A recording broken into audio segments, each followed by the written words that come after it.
Hi friends, మనం ఇప్పటిదాకా D.Ed syllabus స్టార్టింగ్లో చూసాం కదా.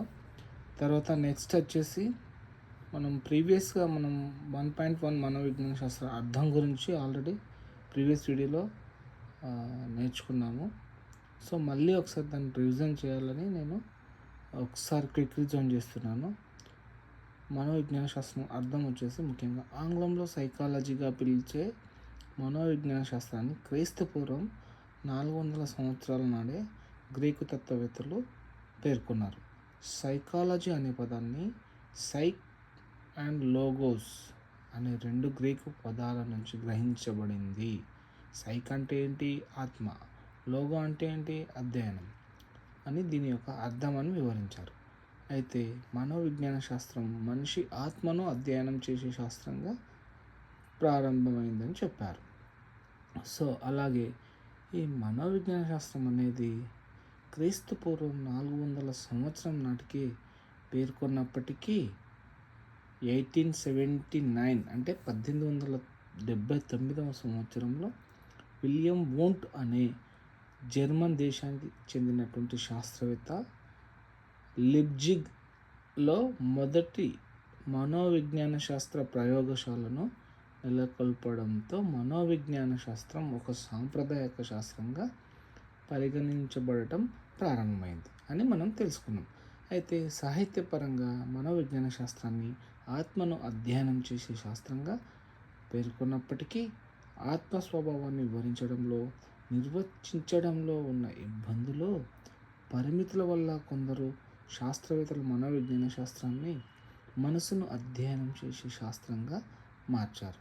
అయితే ఆత్మ విషయంలో ఎదురైన పరిమితులు ఉన్నాయి కదా, మనసు విషయంలో కూడా ఆటంకాలు అయినందువల్ల 1890 సంవత్సరంలో విలియం జేమ్స్ అనే మరొక శాస్త్రవేత్త, 1894 సంవత్సరంలో విలియం వోంట్ అనే మనోవిజ్ఞాన శాస్త్రాన్ని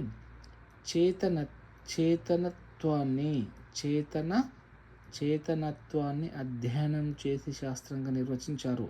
ఏ విధంగా?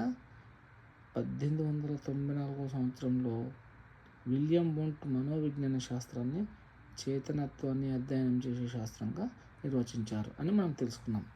అయితే కొంతకాలానికి ఏం జరిగిందంటే మరొక శాస్త్రవేత్త వచ్చాడు. అతని పేరే సిగ్మండ్ ఫ్రాయిడ్ అనే ఆ శాస్త్రవేత్త మనిషి ప్రవర్తనలో అచేతనం ప్రాముఖ్యాన్ని గురించి తెలియజేయడానికి ఎన్నో పరిశోధనలు చేశారు.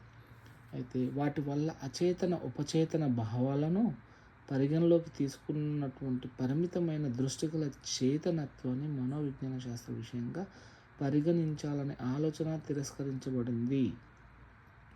సో కాబట్టి చేతనత్వాన్ని తిరస్కరించడానికి మరొక కారణం అంతఃపరిశీలన పద్ధతి. చేతనత్వాన్ని తిరస్కరించడానికి మరొక కారణం ఏం జరిగింది? అంతఃపరిశీలన పద్ధతి అంటే మనిషి మనస్సును అధ్యయనం చేయడానికి ఉపయోగించే పద్ధతి అన్నమాట. అయితే ఈ పద్ధతిని పిల్లల మీద, వ్యాధిగ్రస్తుల మీద ఉపయోగించడం అసాధ్యం అని చెప్పారు. అందువల్ల చేతనత్వాన్ని మాత్రమే మనోవిజ్ఞాన శాస్త్రం వివరించి నిర్వచించడాన్ని తిరస్కరించారు. ఇదే కాలంలో మరో ఇద్దరు ప్రఖ్యాత మనోవిజ్ఞాన శాస్త్రవేత్తలు రావడం జరిగింది. వాళ్ళు ఏం చేశారు? వాళ్ళ పేర్లు ఏంటో తెలుసుకుందాం. విలియం